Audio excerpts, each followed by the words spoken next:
Wednesday, July 31. Luther drove a nail into religion when he took away renunciation and gave us morality instead. Atheists and materialists can have ethics, but only believers in the Lord can have religion. The wicked pay the price of the great soul's holiness. Think of that when you see a wicked man. Just as the poor man's labor pays for the rich man's luxury, so is it in the spiritual world. The terrible degradation of the masses in India is the price nature pays for the production of great souls like Mirabai, Buddha, etc. I am the holiness of the holy, Gita. I am the root. Each uses it in his own way, but all is I.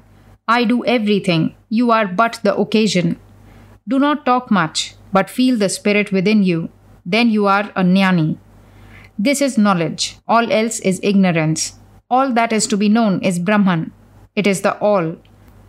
Sattva binds through the search for happiness and knowledge. Rajas binds through desire. Tamas binds through wrong perception and laziness. Conquer the two lower by sattva and then give up all to the Lord and be free. The bhakti yogi realizes Brahman very soon and goes beyond the three qualities. The will, the consciousness, the senses, desire, the passions, all these combined make what we call the soul. There is first the apparent self, body. Second, the mental self who mistakes the body for himself, the absolute bound by Maya. Third, the Atman, the ever pure, the ever free. Seen partially, it is nature. Seen wholly, all nature goes. Even the memory of it is lost. There is the changeable, mortal, the eternally changeable, nature, and the unchangeable, Atman. Be perfectly hopeless, that is the highest state. What is there to hope for? Burst asunder the bonds of hope, stand on yourself, be at rest, never mind what you do.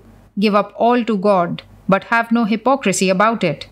Swastha, the Sanskrit word for standing on your own self, is used colloquially in India to inquire, are you well? Are you happy?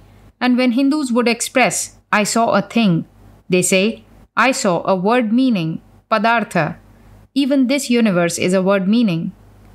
A perfect man's body mechanically does right. It can do only good because it is fully purified. The past momentum that carries on the wheel of body is all good. All evil tendencies are burnt out. That day is indeed a bad day when we do not speak of the Lord, not a stormy day.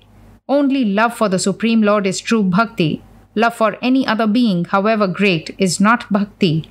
The Supreme Lord here means Ishvara, the concept of which transcends what you in the West mean by the personal God.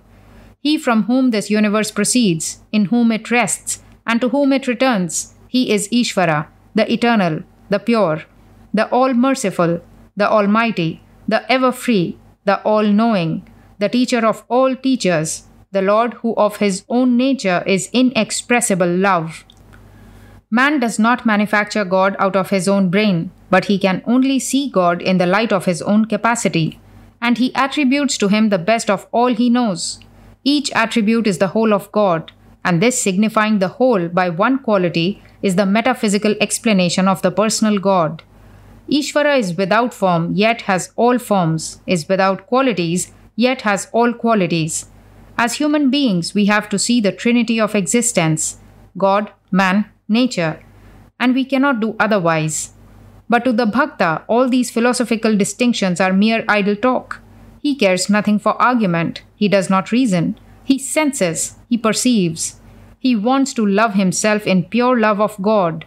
And there have been bhaktas who maintain that this is more to be desired than liberation, who say, I do not want to be sugar, I want to taste sugar, I want to love and enjoy the beloved. In Bhakti Yoga, the first essential is to want God honestly and intensely. We want everything but God, because our ordinary desires are fulfilled by the external world. So long as our needs are confined within the limits of the physical universe, we do not feel any need for God.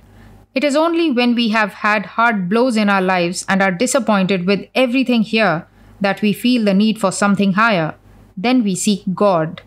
Bhakti is not destructive. It teaches that all our faculties may become means to reach salvation.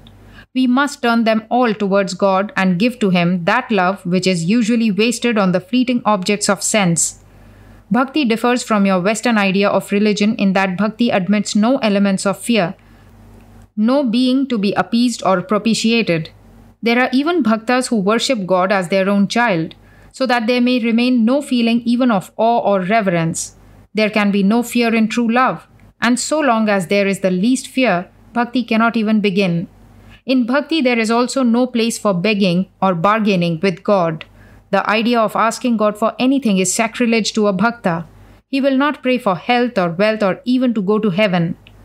One who wants to love God, to be a bhakta, must make a bundle of all these desires and leave them outside the door and then enter. He who wants to enter the realms of light must make a bundle of all shopkeeping religion and cast it away before he can pass the gates. It is not that you do not get what you pray for. You get everything, but it is low, vulgar, a beggar's religion. Fool indeed is he who, living on the banks of the Ganga, digs a little well for water. Fool indeed is the man who, coming to a mine of diamonds, begins to search for glass beads. These prayers for health and wealth and material prosperity are not bhakti.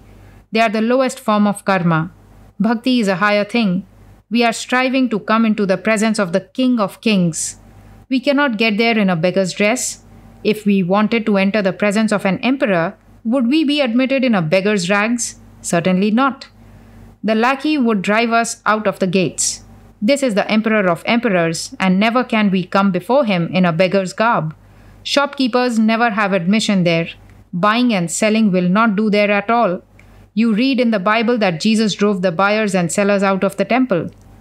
So it goes without saying that the first task in becoming a bhakta is to give up all desires of heaven and so on. Such a heaven would be like this place, this earth, only a little better. The Christian idea of heaven is a place of intensified enjoyment. How can that be God? All this desire to go to heaven is a desire for enjoyment. This has to be given up. The love of the bhakta must be absolutely pure and unselfish, seeking nothing for itself either here or hereafter. Giving up the desire of pleasure and pain, gain or loss, worship God day and night. Not a moment is to be lost in vain. Giving up all other thoughts, the whole mind day and night worships God. Thus being worshipped day and night, he reveals himself and makes his worshippers feel him.